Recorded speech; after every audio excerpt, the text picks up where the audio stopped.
네, 안호영 의원입니다. 7시부터 지금까지 이렇게 말씀들 듣고 또 여러분 앉아 계시는데요. 힘드시죠? 아니요. 안 힘듭니까? 네. 우리 서영도 최고위원님 목소리가 여전히 힘 넘치십니다. 잘 아시는 것처럼 오염수의 해양 수기가 초입기에 들어가 있다고 생각을 합니다. 일본에서는 올 여름철에 방류를 하겠다 이렇게 입장을 밝히고 있고, 우리 정부에서도 지금 IAEA의 판단을 존중하고 또 겸허히 수용하겠다 이렇게 말하고 있는 걸로 봐서는 분명히 답은 정해져 있다. 그걸 넘어서 반대하는 우리 국민의 목소리에 대해서 괴담이다 하고 입을 막기 위해서 협박하고 탄압하고 하지 않을까, 불을 보듯 편하다고 생각합니다. 물론 그렇다고 해서 정부 의도대로 그렇게 가지는 않겠죠. 분명히 이 안전성에 관련된 이런 문제가 있기 때문에 우리 국민들은 또 우리 민주당은 정부에게 의문점에도 분명히 얘기를 할 것이고, 우리 목소리를 막지 못할 거라고 생각합니다. 마치 닭의 목을 비틀어도 새벽이 오는 것처럼 핵 오염수가 실제로 안전하지 못하거나 혹은 안전성에 대한 의문이 있는데 그걸 안전하다고 강변한다고 해서 그것이 안전해지는 것은 아니지 않을 거라고 생각을 합니다. 맞습니다.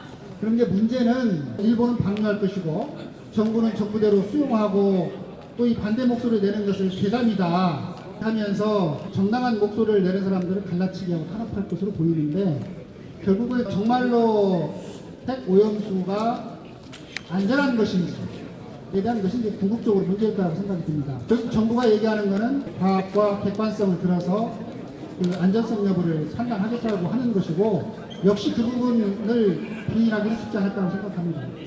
그런데 정말 안전한 것인가에 대해서는 저는 세 가지 측면에서 볼 게 있다고 생각합니다. 알프스를 거친 일본은 처리수라고 그러고 우리는 오염수, 폐기수라고 그러는데, 그것이 일본의 그 주장대로 실제로 삼중수소를 제외한 나머지가 걸러지고 삼중수소를 희석해서 바다에 방류할 경우에 안전한 그 기준치 이내로 들어와서 안전하다고 볼 수 있는 것인가 하는 점이 하나 문제가 될 거고요. 두 번째는 그것이 해양 생태 환경에 미치는 영향을 봤을 때 우리 환경에 대해서 또 인류에게, 국민에게 안전한가 하는 그 문제가 있다고 보고요. 세 번째는 이런 것들이 안전하다라고 판단하는 객관적 근거가 되는, 소위 말해서 이번에 IAEA가 판단한 그 보고서를 우리가 신뢰할 수 있는가, 이 세 가지 문제가 중요한 쟁점이라고 생각을 합니다. 조금 더 정리해서 보자면, 알프스를 거쳐서 나오는 오염수가 안전한지 부분에 대해서는 지금 여러 가지 그 말씀들을 보면 안전하지 못하다는 겁니다. 실제로 도쿄전력에서 제안하는 자료가 신뢰할 수 없다라는 점이고요. 두 번째, 거기서 걸러내지 못하고 나오는 삼중수소를 희석해서 바다에 내보내지만 그것이 과연 기준치 이내라고 해서 안전한가 부분에 대해서는 여러 학자들, 전문가들 견해에 따라서 의견이 다르죠. 우리 인체에 들어왔을 때 실제로 인체 구성 성분이 되어서 방사선을 방출할 경우에 여러 가지 유전적인 문제들을 일으킬 수 있는 위험성들에 대해서 생물학자들이 그 걱정을, 우려를 지금 보내고 있습니다. 세 번째, 그러면 삼중수소를 제외한 나머지 부분들은 다 걸러지는 것인가? 이 점에 대해서는 걸러진다고 얘기했지만 현재 나오는 자료들에 의하면 북부전력이나 이런 자료에 의하더라도 걸러지지 않는다는 거죠. 세슘이라든가 스트론튬이라든가 현재 나오고 있다는 점에서도 알프스를 거쳤을 때 안전하다고 하는 것이 맞지 않다는 겁니다. 또 전문가들 또 보고에 의하면, 또 도쿄전력 자체 보고서에 의하더라도 실제로 그 여기서 나오는 오염수의 그 종류가 62종 내지 64종으로 제한되지 않고 거기에 어떤 핵종들이 들어있는지 알 수 없다. 그랬을 때 알 수 없는 핵종이 있다 그러면 그건 당연히 걸러지지 않을 거고, 그것이 어떤 위험을 갖고 있는지는 여전히 확인되지 않기 때문에 그 위험성들은 여전히 남아있다. 이 점에 대해서 우리 국민들이 정확히 다시 한번 알 필요가 있겠다, 이런 것을 말씀이고요.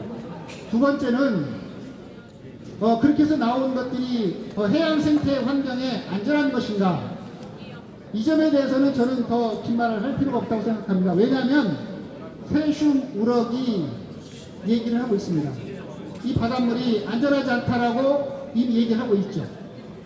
또 우럭보다 더 큰 생물이 그것을 먹었을 가능성을 과연 배제할 수 있을 것인가? 더 큰 물고기들이 없다면 후쿠시마는 그게 사겠습니까? 태평양으로 돌아다니고 그게 우리나라까지 올 수도 있겠죠. 그런 가능성을 배제할 수 없는 이상 그 환경 생태 안전성 부분은 우리가 인정할 수 없다. 당연히 그런 의문을 갖는 건 정당하다. 저는 그렇게 생각합니다. 그리고 그러면 IAEA가 검증을 한 보고서가 이 문제에 관해서 어떻게 검증을 했는가? 오늘자 그 한겨레 신문에 그 나왔던 걸 보면은 그 알프스의 성능에 관해서 과연 신뢰할 수 있는가? 시료를 IAEA가 검증하기로 했는데 3차례에 거쳐서 검증하기로 했답니다. 그런데 실제로 한 것은 한 차례밖에 안 했다는 거거든요. 이 과학적인 결론을 내기 위해서 이 전문가들의 얘기하면 최소한 실험 분석을 3차례는 해야 된다는 겁니다. 그래야 결론을 낼 수 있는 건데 지금 IAEA는 한 차례밖에 검증을 안 하고도 안전한 원칙에 부합한다, 일치한다 이런 식의 결론을 냈다는 거죠. 또 한 가지가 환경 생태 미치는 영향 부분인데 아까 이소영 의원께서도 그 검토 결과가 빠졌다 얘기를 했는데 빠질 만한 이유가 있는 것 같아요. 실제로 IAEA가 지난해 11월 달에 바닷물과 해양 표적물, 어류, 해조류를 대상으로 환경 시료를 채취를 했는데 그 채취 결과가 나오지 않았다는 겁니다. 그럼에도 불구하고 이번 보고서에 단순한 기술치가 났기 때문에 인체와 환경이라는 영향이 미미하다 이렇게 결론을 냈다는 거죠.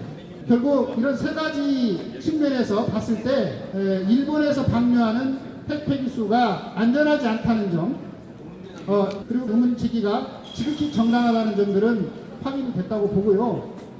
한 가지만 더 추가해서 얘기를 하자면 조만간 일본의 수산물을 우리가 수입 문제를 어떻게 할 거냐 문제가 제기가 될 거라고 봅니다. 현재까지는 후쿠시마 8개연에 나오는 수산물을 임시로 수입을 금지하고 있고 그것이 정당하다고 WTO에서 결정을 했지만 일본이 강력하게 요구를 할 때 과연 어떻게 할 것인지가 저는 최대 숙제라고 보는데 저는 세슘에 오염된 우럭이 얘기해주는 사안을 잘 봐야 된다고 봅니다. 그러면 당연히 허용해서는 안 되고 지금 그 후쿠시마현 8개연뿐만 아니라 더 확대해서 수입을 금지하는 문제에 대해서 결정을 해야 된다. 이거를 정부에게 강력히 요구를 해야 된다고 생각합니다.